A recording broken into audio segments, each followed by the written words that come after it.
मित्रों नमस्कार।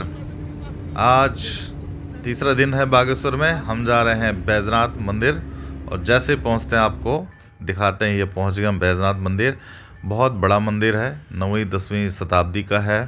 और अभी सुबह सुबह एकदम पहुंचे हैं तो भीड़ है नहीं ज़्यादा। इसके बगल में एक नदी जा रही है और लेफ्ट हैंड साइड में हमारे ये मंदिर है। मंदिर के प्रांगण में जाने के बाद जब हमने नंगे पैर चले तो इतना ठंडा लग रहा है कि यहाँ पे बर्फ़ के बराबर ऐसा लग रहा है कि पैर ज़मीन पे पड़ रहे हैं कि बर्फ़ में पड़ रहे हैं, ऐसा लग रहा है। बहुत ज़बरदस्त मंदिर है। ये शंकर भगवान का मंदिर है। बाकी इसके पीछे बहुत बड़ा ये तालाब है। इस तालाब में मछलियाँ भी हैं, बहुत बड़ी बड़ी। उसके बाद निकलते हैं यहाँ से कौसानी के लिए। ये बगल में साइड में पुल से एक नदी का हम नज़ारा दिखा रहे हैं। बिल्कुल साथ में ही नदी जो बह रही है उसको क्रॉस करते हुए आगे एक गरुड़ की मार्केट है। इसको बोलते हैं गरुड़।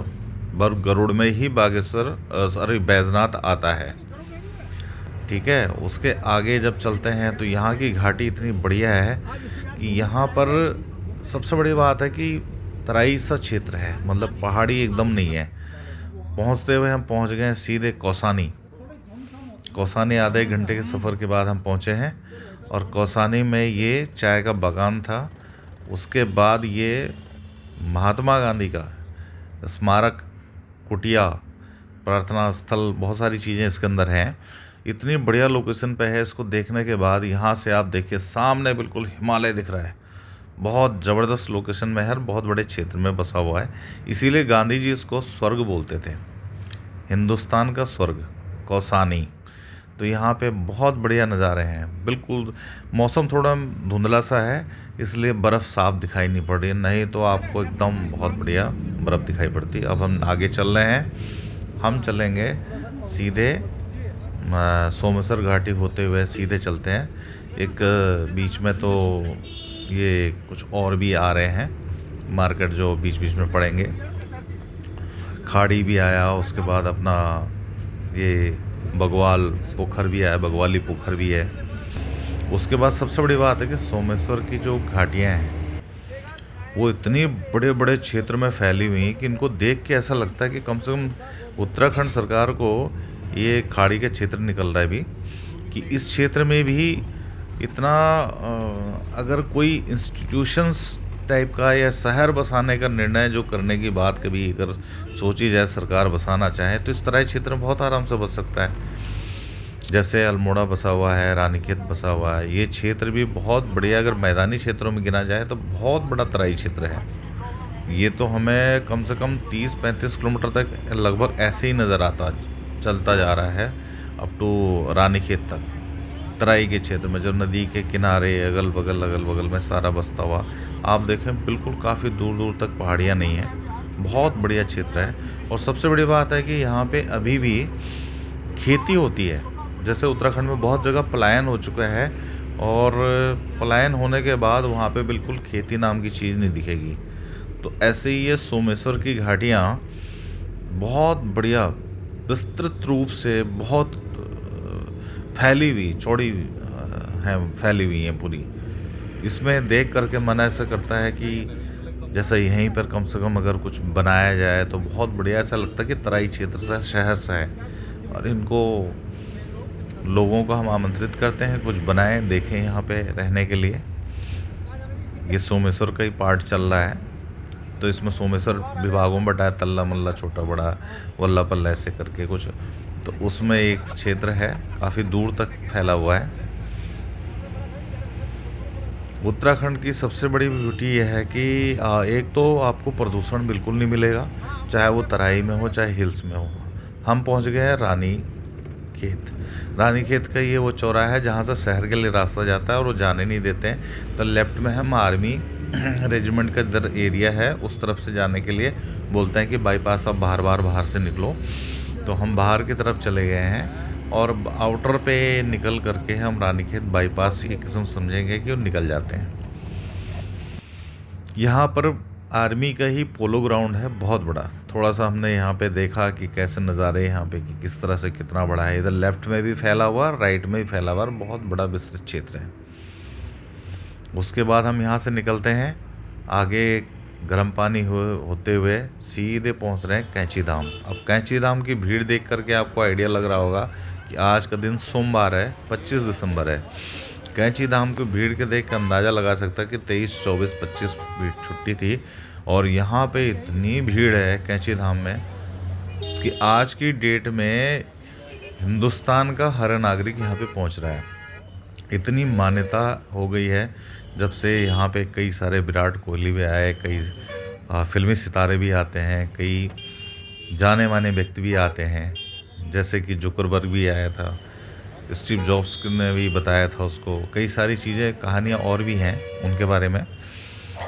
तो इसके लिए आने के लिए आपको सबसे बड़ी बात है कि अगर आप यहाँ पे आएंगे दिल्ली से तो बहुत आराम से 350 किलोमीटर के 325 किलोमीटर के आसपास में है, ज़्यादा डिस्टेंस में नहीं है और नैनीताल के पास में ही है। अगर 10-12 किलोमीटर इधर से लगाएंगे, भवाली से 11, उधर से 17 और इसके क्षेत्र में भीमताल और कम से कम 15 किलोमीटर की रेंज में आपको रहने के लिए बहुत आराम से जगह मिल जाएगी। बाई एयर आएंगे तो पंतनगर आएंगे, ट्रेन से आते हैं तो काठगोदाम आएंगे और बाई बस आते हैं तो हल्द्वानी यहाँ नैनीताल तक भी बसें आती हैं सीधे। आगे इधर बागेश्वर की तरफ भी जाते हैं, अल्मोड़ा भी जाती हैं बसें, वो सब इधर ही से गुजर के जाती हैं, रास्ते में ही पड़ता है। आप इसकी भीड़ का अंदाज़ा लगा सकते हैं कितना जाम है और कितने ज़बरदस्त भीड़ है। नीचे की ये जो आपको भी पार्किंग दिखाई पड़ रही थी, इतनी ज़बरदस्त है, एक पार्किंग नहीं है, 2-2 जगह पे ये नीचे दिखाई पड़ रही है, इसके अलावा और भी जगह पार्किंग है। अब इन गाड़ियों से अंदाज़ा लगा सकते हैं कि गाड़ी वाले अलग आ रहे हैं और जो बसों में आते हैं, ट्रेन से आते हैं या बाई एयर कोई और आते हैं, वो कितने लोग होंगे। तो बहुत मान्यता है, कैंची धाम आज की डेट में एक प्रमुख तीर्थ स्थलों में लोगों के लिए हो गया है। रही बात ठहरने की, यहाँ पे आसपास में आप कहीं भी ठहर सकते हैं। यहाँ से 15 किलोमीटर में जैसे रामगढ़ है, आगे कैंची धाम से आगे गर्म पानी है, आगे अल्मोड़ा जाना चाहे वहाँ चले जाएँ, रानीखेत जाना चाहे वहाँ चले जाएँ, पीछे नैनीताल में रुकना चाहते हैं वहाँ है, भीमताल में है। सारे तालों के आसपास में जितने भी हैं यहाँ पे हज़ारों की संख्या में होटल्स हैं। आपको होम स्टे से लेकर के बड़े बड़े होटल्स मिल जाएंगे, रुकने की कोई समस्या नहीं है यहाँ पे, बस आपको आने की देर है। उसके बाद जो यहाँ पे आने के बाद अगर आप टाइम लगाते हैं थोड़ा सा तो इसके अगल बगल में घूमने वाली जगहें भी हैं। जैसे कि आप नैनीताल चले जाते हैं, वहाँ पे भी आपका एक आध दिन, वहाँ पे एक दिन कम से कम आपको नैनीताल में चाहिए। उसके अलावा फिर भीमताल भी है घूमने वाली जगह में, भीमताल घूम सकते हैं।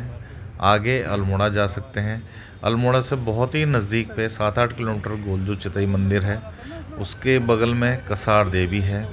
थोड़ा सा और आगे जाएंगे 20-25-30 में तो आपको मुक्तेश्वर भी मिल जाएगा और रामगढ़ तल्ला भी और मल्ला दोनों ही बहुत अच्छे रूप से डेवलप्ड हैं। बहुत सारे लोग वहाँ रहते हैं और बहुत सारे होम स्टे और अलग अलग टाइप के होटल्स भी हैं वहाँ पे रहने के लिए। तो जिस रास्ते पे हम अभी चल रहे हैं, इसी रास्ते में से जो कोना मुड़ रहा है, इससे आप सीधे जो रास्ता जाएगा वो तो रामगढ़ तल्ला के लिए एक शॉर्टकट है, लेकिन हम राइट चले जाएंगे भवाली की तरफ के लिए। उसके अलावा तीर्थ स्थलों में जो बात कर रहे हैं या कोई घूमने फिरने वाली जगह है, कई जगह यहाँ पे हैं जो नैनीताल के इर्द गिर्द 15 किलोमीटर के इर्द गिर्द में जो चीज़ें हैं वो सारी आपको यहाँ से कवर हो सकती हैं इनके साथ आने में। खर्चे की बात करें तो खर्चे में ज़्यादा कुछ खर्चा नहीं है, क्योंकि बस से अगर आप नॉर्मल बसों से भी आना चाहें तो ज़्यादा खर्चा नहीं है। यहाँ पे आने के लिए करीबन 600-700 रुपये का टिकट, अगर आप रोडवेज की बसों से आ जाते हैं तो यहाँ पे 600-700 रुपये में आ सकते हैं। और रुकने के लिए भी कम से कम इस मंदिर के अंदर ही जो है रुकने के लिए भी व्यवस्था फ्री है, लेकिन उनके लिए है जिनके लिए कि वो जो पहले प्रार्थना पत्र देंगे, एप्लीकेशन देंगे, उसके बाद है।